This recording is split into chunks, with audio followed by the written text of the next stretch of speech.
Hello दोस्तों, मैं नामिका सिंह स्वागत करती हूँ आप सबका आपके यूट्यूब चैनल नॉलेज कॉर्नर में।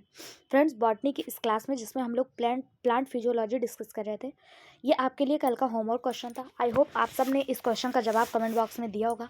अगर आप कमेंट बॉक्स में पूछे गए क्वेश्चन का जवाब नहीं देते हैं तो प्लीज़ आप लोग से अनुरोध है, कमेंट बॉक्स में एक्टिव पार्टिसिपेट किया करिए, जिससे हमें भी मोटिवेशन मिलता है। क्वेश्चन था, गर्म ग्रीष्म की दोपहरी में पौधे में अस्थायी मलनता यानी कि पौधे जो हैं वो मुरझा जाते हैं, ऐसा क्यों होता है गर्मियों में? क्योंकि उनके वातरंध यानी स्टोमेटा हैं वो क्लोज हो जाते हैं, या फिर उनमें वाष्पजन की दर अत्यधिक हो जाती है, जड़ें अवशोषण नहीं कर पाती, या फिर उनके जो जाइलम हैं वो निष्क्रिय हो जाते हैं। इसका सही जवाब हो जाएगा ऑप्शन बी। जब गर्मी का टाइम होता है तो सूर्य का प्रकाश बहुत तेज होता है और उस समय उनमें वाष्पसर्जन यानी ट्रांसपायरेशन की जो दर होती है वो बहुत तेज हो जाती है। इस वजह से पौधे की पत्तियां जो होती हैं वो मुरझा जाती हैं। ऑप्शन बी इसका सही जवाब हो जाएगा। ये कल का होमवर्क क्वेश्चन था। आज का क्वेश्चन यहाँ से स्टार्ट होता है। अगर आप चैनल पे नए हैं तो सब्सक्राइब कर लीजिए। क्वेश्चन है, protein is the mostly respiratory substrate is. Protein अधिकतर श्वसन पदार्थ होता है। Protoplasmic respiration, floating respiration, anaerobic respiration, या फिर respiration by of oily seed. सही जवाब हो जाएगा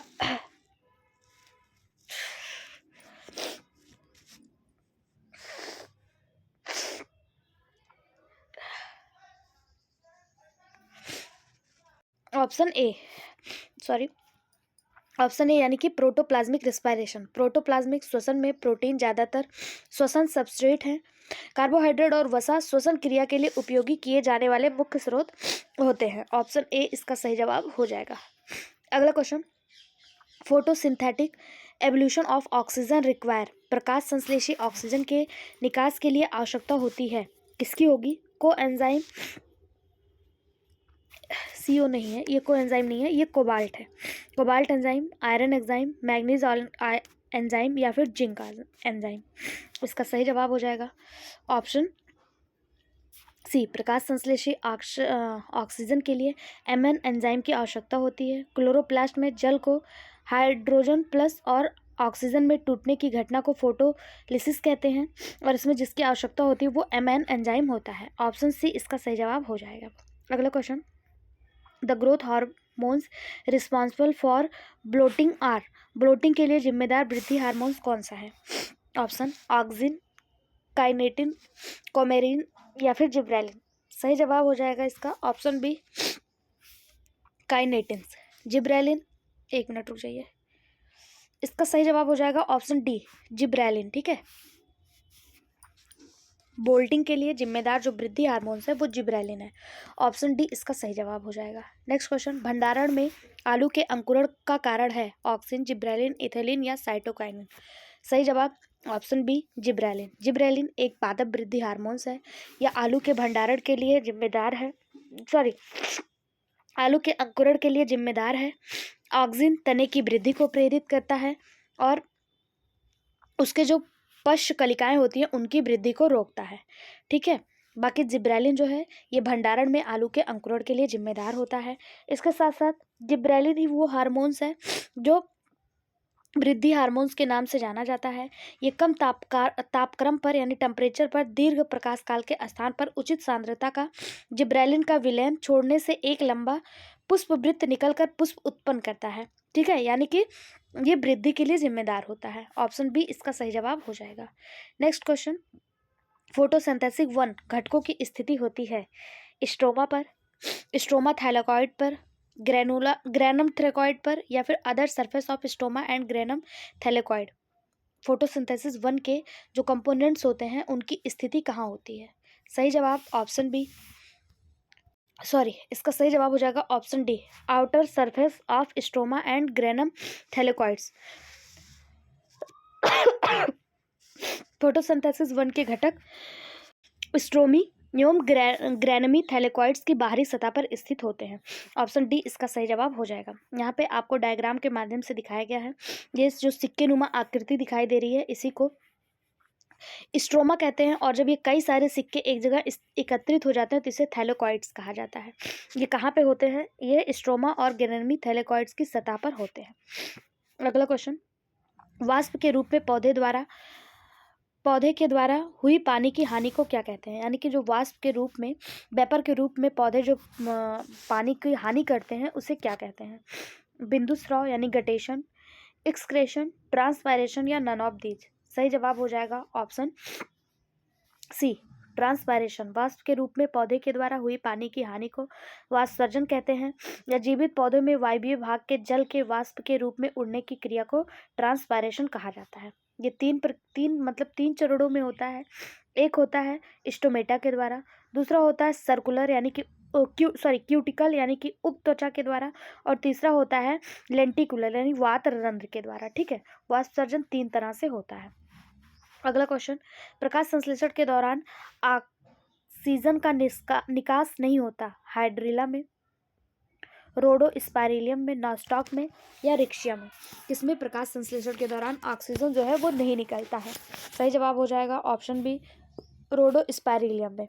रोडोस्पाइरिलियम में प्रकाश संश्लेषण के दौरान ऑक्सीजन का निकास नहीं होता है, जबकि हाइड्रा, नॉस्टॉक और रिक्सिया में प्रकाश संश्लेषण के दौरान ऑक्सीजन मुक्त होता है। नेक्स्ट क्वेश्चन, एक अणु पायरुवेट के वायवीय ऑक्सीकरण में प्रयुक्त होने वाले ऑक्सीजन परमाणुओं की संख्या क्या होगी? 12, 6, 5 या 3। सही जवाब हो जाएगा ऑप्शन बी, 6। एक अणु पायरुवेट के वायवीय ऑक्सीकरण में प्रयुक्त होने वाले ऑक्सीजन परमाणुओं की संख्या 6 होती है। ऑप्शन बी इसका सही जवाब हो जाएगा। नेक्स्ट क्वेश्चन, प्रकाश संश्लेषण में जल के प्रकाश अपघटन में मदद करता है। फोटोसिंथेसिस 2, फोटोसिंथेसिस 1, पैराडॉक्सिन या साइटोक्रोम F। सही जवाब ऑप्शन ए, फोटोसिंथेसिस सेकंड। प्रकाश संश्लेषण में जल के प्रकाश अपघटन में फोटोसिंथेसिस सेकंड मदद करता है। फोटोसिंथेसिस सेकंड प्रकाश प्रणाली की मुख्य विशेषता जल का प्रकाशीय अपघटन है, जिसमें ऑक्सीजन निष्कासित होता है। ऑप्शन ए इसका सही जवाब हो जाएगा।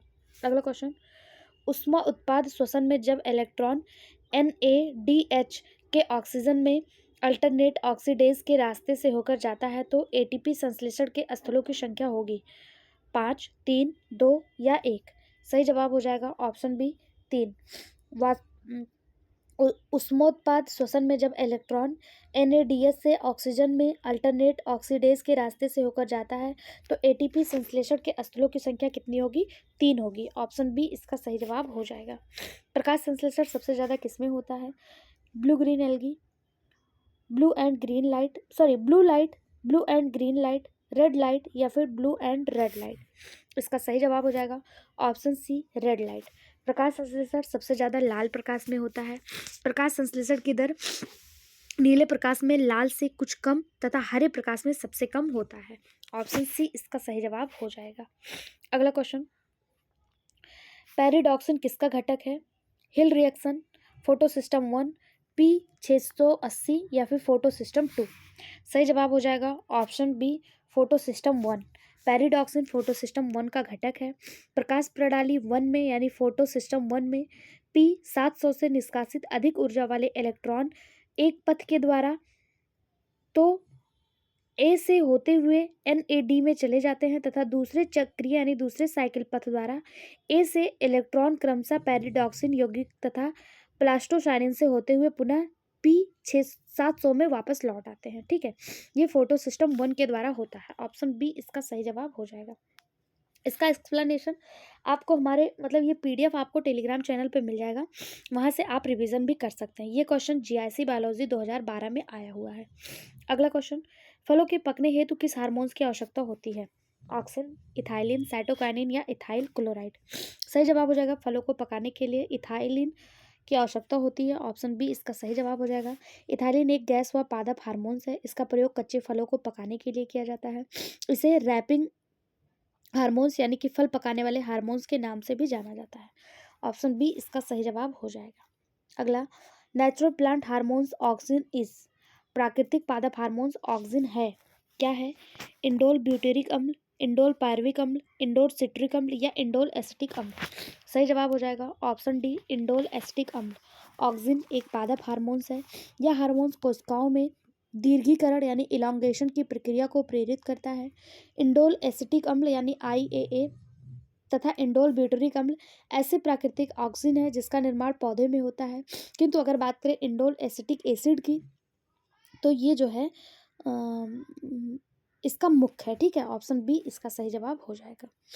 अगला क्वेश्चन, स्पर्श करने पर माइमोसा प्यूडिका की पत्तियों का मुड़कर झुक जाना एक प्रकार की है।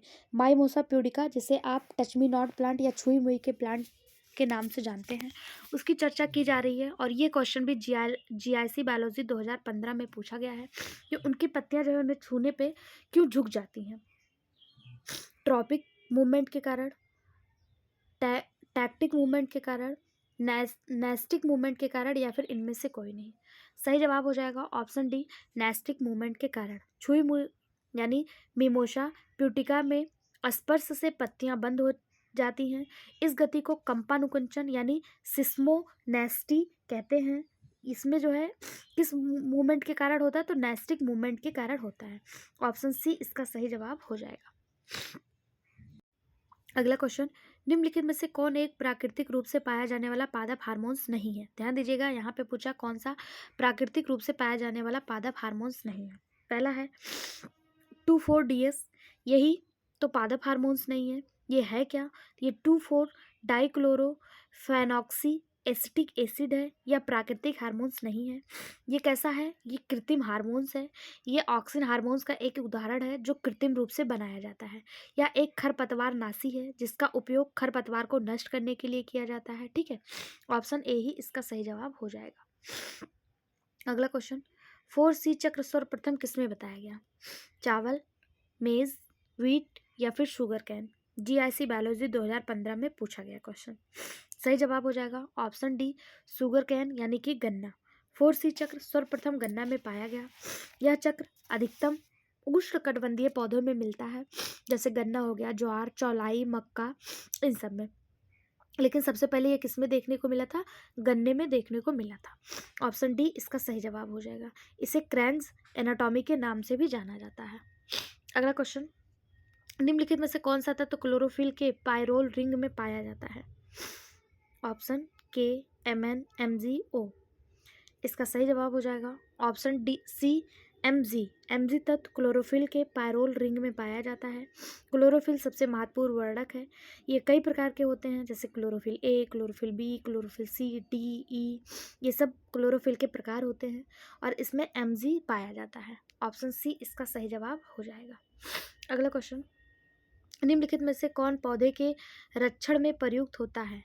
Which of the following involve the plant defence, यानी कि प्लांट के डिफेंस के लिए कौन प्रयुक्त होता है? जिएटिन, जैस्मोनेट, काइनेटिन या फिर इथाइलिन। सही जवाब हो जाएगा ऑप्शन ए, जिएटिन। जिएटिन पौधे के संरक्षण के लिए प्रयुक्त होता है। जिएटिन एक प्राकृतिक साइटोकाइनिन है जो एडेनिन से प्राप्त किया जाता है। ऑप्शन ए इसका सही जवाब हो जाएगा। अगला, IAA का प्राथमिक पुरोगामी क्या है? Primary pressure of IAA। IAA क्या है? इंडोल एसिटिक एसिड को IAA लिखा है। पूछा है इसका प्राथमिक प्रेशर कौन सा है, तो इसका सही जवाब हो जाएगा ट्रिप्टोफैन। ऑप्शन ए ही इसका सही जवाब हो जाएगा। इंडोल एसिटिक एसिड का प्राथमिक पुरोगामी ट्रिप्टोफैन होता है। ये भी जीआईसी में आया हुआ क्वेश्चन है। ठीक है, ट्रिप्टोफैन एक अल्फा अमीनो एसिड है। इसका उपयोग प्रोटीन के बायोसिंथेसिस में किया जाता है। ट्रिप्टोफैन का अगर रासायनिक सूत्र आपसे पूछ ले तो C11H12N2 और O2, ये ट्रिप्टोफैन का रासायनिक सूत्र दिया हुआ है। ठीक है, अगला क्वेश्चन, C4 पौधे के अंधेरे वाली प्रक्रिया में बनने वाला प्रथम अस्थायी उत्पाद क्या है? PEP, PGA, OAA या RUBP। इसका सही जवाब हो जाएगा फास्फोग्लिसरिक एसिड, PGA। C3 के पौधे के अंधेरे वाली प्रक्रिया में बनने वाला उत्पाद क्या है? PGA। इसका फुल फॉर्म होता है फास्फोग्लिसरिक एसिड। ऑप्शन बी इसका सही जवाब हो जाएगा। नेक्स्ट क्वेश्चन, सी चक्र में बना पहला उत्पाद कौन सा है? सी चक्र में बना पहला उत्पाद कौन सा है? तो अभी हम लोगों ने देखा था फास्फोग्लिसरिक एसिड, जिसे PGA लिखा था, 3-फास्फोग्लिसरिक एसिड। ये इसका सही जवाब हो जाएगा ऑप्शन ए। अगला, ऑक्सैलिक में पुष्प प्रातः खिलता है एवं शाम को बंद हो जाता है। फोटोनेस्टी के कारण, नेक्टिनेस्टी के कारण, फोटोटैक्सिस के कारण या फिर फोटोट्रॉपिज्म के कारण। सही जवाब हो जाएगा ऑप्शन ए, फोटोनेस्टी के कारण। ऑक्सैलिस में पुष्प प्रातः खिलता है एवं साय को बंद हो जाता है, शाम को बंद हो जाता है, ऐसा क्यों होता है? ये फोटोनेस्टी के कारण होता है। ऑप्शन ए इसका सही जवाब हो जाएगा। नेक्स्ट क्वेश्चन, मकई के दाने में एलुरोन अस्तर किसमें समृद्ध होता है? मकई के दाने में जो एलुरोन अस्तर होता है ये प्रोटीन में समृद्ध होता है। ऑप्शन डी इसका सही जवाब हो जाएगा। मक्का में स्टार्च 77%, तेल 5% और प्रोटीन 10% पाई जाती है। मक्का में जिएटिन प्रोटीन पाई जाती है। तो उस हिसाब से तो इसका सही जवाब ऑप्शन ए होना चाहिए, क्योंकि स्टार्च 77% है। बाकी इसमें तो ऑप्शन डी दिया है।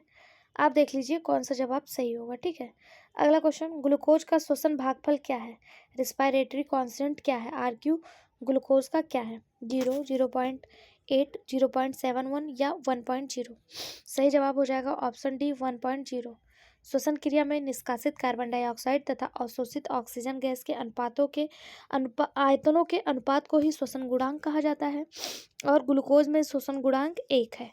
ऑप्शन डी इसका सही जवाब हो जाएगा। नेक्स्ट क्वेश्चन, इसमें रंध्र नहीं होते हैं, किसमें रंध्र नहीं होते हैं? जलगमन वनस्पति, मरुद्भिद, मुफ्त प्लवमान वनस्पति या फिर उपयुक्त में से सभी? सही जवाब हो जाएगा option A submerged plant. Submerged plant में रंध्र यानी कि स्टोमेटा नहीं होते हैं। ऑप्शन ए इसका सही जवाब हो जाएगा। तैराक पौधे यानी जो फ्लोटिंग पौधे होते हैं इसमें रंध्र पत्ती की ऊपरी सतह तक सीमित होते हैं, जबकि जो जल स्थलीय पौधे होते हैं जल से बाहर निकली पत्तियों में रंध्र होता है। ठीक है, दोनों सतहों पर। लेकिन जो सबमर्ज्ड प्लांट होते हैं इसमें रंध्र नहीं होता है। ऑप्शन ए इसका सही जवाब हो जाएगा। अगला क्वेश्चन, ग्लूकोज 6 फास्फोट्रांसफरेज का एंजाइम कोड है। फास्फोट्रांसफरेज एंजाइम का एंजाइम कोड क्या है? ग्लूकोज 6 फास्फोट्रांसफरेज एंजाइम का एंजाइम कोड क्या है? सही जवाब हो जाएगा ऑप्शन ए 2712। ग्लूकोज 6 फास्फोट्रांसफरेज को सामान्यतः ग्लूकोकाइनेज के नाम से जाना जाता है। इस एंजाइम का एंजाइम कोड 2712 है, जिसमें पहला नंबर ट्रांसफरेज वर्ग को, दूसरा नंबर फास्फोर ट्रांसफेज समूह को इंगित करता है, तीसरा नंबर इस समूह के बारे में अन्य जानकारी देता है और अंतिम नंबर सबस्ट्रेट को प्रदर्शित करता है। ऑप्शन ए इसका सही जवाब हो जाएगा। अगला क्वेश्चन, पादप हार्मोन जिसे प्रस्वेद रोधी के रूप में यूज किया जाता है, यानी plant hormones use in transpirate is anti transpirate में यूज किया जाता है। IAA, GA, एथाइलिन या ABA? ABA यानी एब्सिसिक एसिड, ये एक वृद्धिरोधक हार्मोन्स है। इसे जो है एंटी ट्रांसपायरेट के रूप में यूज किया जाता है। ऑप्शन डी इसका सही जवाब हो जाएगा। इसकी खोज 1961 से 1965 के बीच में एक साइंटिस्ट थे जिनका नाम था कॉर्न्स और इनके सहयोगी थे एडिकोट। कार्न्स और एडिकोट ने किया था। अगर पूछा जाए एब्सिसिक एसिड का खोज किसने किया था, तो 1961 से 1965 के बीच कार्न्स और एडिकोट नामक साइंटिस्ट ने किया था। यह रंध्रों को बंद करता है जिस कारण वाष्पोत्सर्जन कम हो जाता है, अतः यह पदार्थ कम जल वाली भूमि में खेती करने के लिए बहुत उपयुक्त सिद्ध होता है। ऑप्शन डी इसका सही जवाब हो जाएगा। अगला, क्लोरोफिल का अंगभूत इनमें से कौन सा है? Mg, Zn, Mn या Fe? क्लोरोफिल जिसे हरित लवक कहते हैं, ये हरे रंग के वर्णक होते हैं। अगर पूछा जाए क्लोरोफिल की खोज किसने की, तो क्लोरोफिल की खोज सिम्पर नामक वैज्ञानिक ने की थी। और यहाँ पे जो पूछा इसका कंपोनेंट कौन सा है, तो इसका कंपोनेंट मैग्नीशियम है, यानी Mg है। ठीक है, Mg जो है ये क्लोरोफिल का कंपोनेंट है। ऑप्शन ए इसका सही जवाब हो जाएगा। क्लोरोफिल पत्तियों को हरा रंग देने का कार्य करता है। क्लोरोफिल की खोज किसने की? सिम्पर नामक वैज्ञानिक ने की। ठीक है, इसमें अनेक थैलेकॉइड के ढेर के ग्रैनम होते हैं। इसका Mg जो है क्लोरोफिल की संरचनात्मक अंग है। ऑप्शन ए इसका सही जवाब हो जाएगा। अगला क्वेश्चन, क्रेब्स चक्र में उत्पादित होने वाली NADH2 की संख्या क्या है? ऑप्शन 2, 6, 4 या 8? ये आपके लिए होमवर्क क्वेश्चन है। इसका जवाब आपको कमेंट बॉक्स में देना है। अगर आप इसका जवाब कमेंट बॉक्स में देते हैं तो कल वीडियो स्टार्ट करने से पहले आपके कमेंट को ज़रूर लिया जाएगा। 5 क्वेश्चन के बाद हम हमेशा कमेंट लेते हैं जूलॉजी की क्लास में। अगर आप चाहेंगे तो इसमें भी ले लिया जाएगा 5 क्वेश्चन के बाद कमेंट। इसलिए आप लोग कमेंट ज़रूर किया करिए और इस पूछे गए क्वेश्चन का जवाब दिया करिए। वीडियो में बने रहने के लिए धन्यवाद। चैनल पर नए हैं तो प्लीज़ जाते जाते चैनल को सब्सक्राइब कर लीजिए। Thank you.